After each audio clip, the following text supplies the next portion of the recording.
ஒரு நல்ல வரவேற்பு பொறுத்துக்க முடியல, அவரால் பொறுத்துக்க முடியல. இன்னைக்கு பார்த்தா அரசாங்கம் நடத்தினவருக்கு பொறுத்து.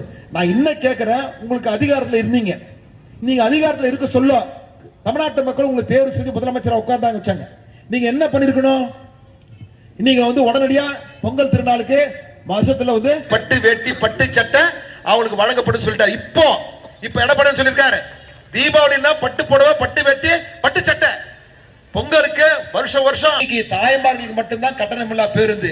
எடப்பாடி என்ன பண்ணாரு, ஒரு கணவன் மனைவி 2 பேரும் சேர்ந்து போறாங்க, மனைவி மட்டும் எடுக்கல கணவன் எடுக்கணும்னு சொன்னா அவங்க சட்டம் ஒழுங்கு சீர்கேடு. இங்க வந்திருக்கக்கூடிய தாய்மார்கள் பெரியெல்லாம் எண்ணி செல்லக்கூடிய ஒழுக்கமா போயிட்டு ஒழுக்கமா வீட்டுக்கு வரணும். அப்படிப்பட்ட நிலைமைகள் இருக்குதா? கிடையாது. அப்படிப்பட்ட நிலைகள் கிடையாது. இன்னைக்கு தமிழ்நாட்டு மக்களுக்கு குறிப்பாக தாய்மார்களுக்கு பாதுகாப்பு, ஒரு பக்கம் சொத்து வரி வீட்டு வரி உயர்வு, சட்டம் ஒழுங்கு சீர்கேடு, இப்படிப்பட்ட மக்கள் விரோத அரசு அகற்றப்பட வேண்டும். மீண்டும் தமிழகத்தில் ஒரு நல்ல ஆட்சி, புரட்சி தலைவர் எம்ஜிஆர் ஆட்சி, புரட்சி தலைவர் அம்மா ஆட்சி, அண்ணன் எடப்பாடி தலைமையில் நிச்சயமாக அமையும்.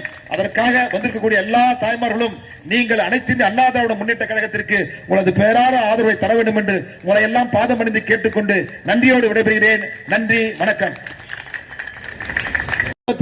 ஒரு நல்ல வரவேற்பு பொறுத்துக்க முடியல, அவரால் பொறுத்துக்க முடியல. இன்னைக்கு பார்த்தா அரசாங்கம் நடத்தினவருக்கு பொறுத்து. நான் இன்னும் கேட்கிறேன், உங்களுக்கு அதிகாரத்தில் இருந்தீங்க, நீங்க அதிகாரத்தில் இருக்க சொல்ல தமிழ்நாட்டு மக்கள் உங்களை தேர்வு செஞ்சு முதலமைச்சரை உட்கார்ந்தாங்க வச்சாங்க. நீங்க என்ன பண்ணிருக்கணும்?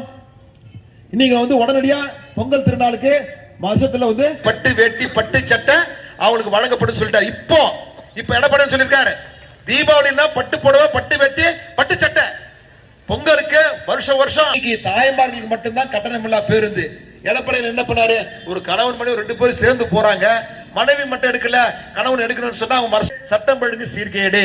இங்க வந்திருக்கக்கூடிய தாய்மார்கள் பெரியெல்லாம் எண்ணி செல்லக்கூடிய ஒழுக்கமா போயிட்டு ஒழுக்கமா வீட்டுக்கு வரணும். அப்படிப்பட்ட நிலைமைகள் இருக்குதா? கிடையாது.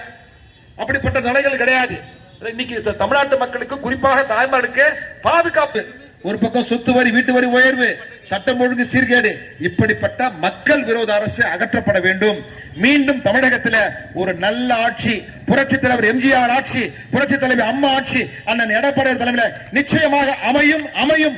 அதற்காக வந்திருக்கக்கூடிய எல்லா தாய்மார்களும் நீங்கள் அனைத்து இந்திய அண்ணா திராவிட முன்னேற்ற கழகத்திற்கு உங்களது பேரான ஆதரவை தர வேண்டும் என்று உங்களை எல்லாம் பாதமணிந்து கேட்டுக்கொண்டு நன்றியோடு விடைபெறுகிறேன். நன்றி, வணக்கம்.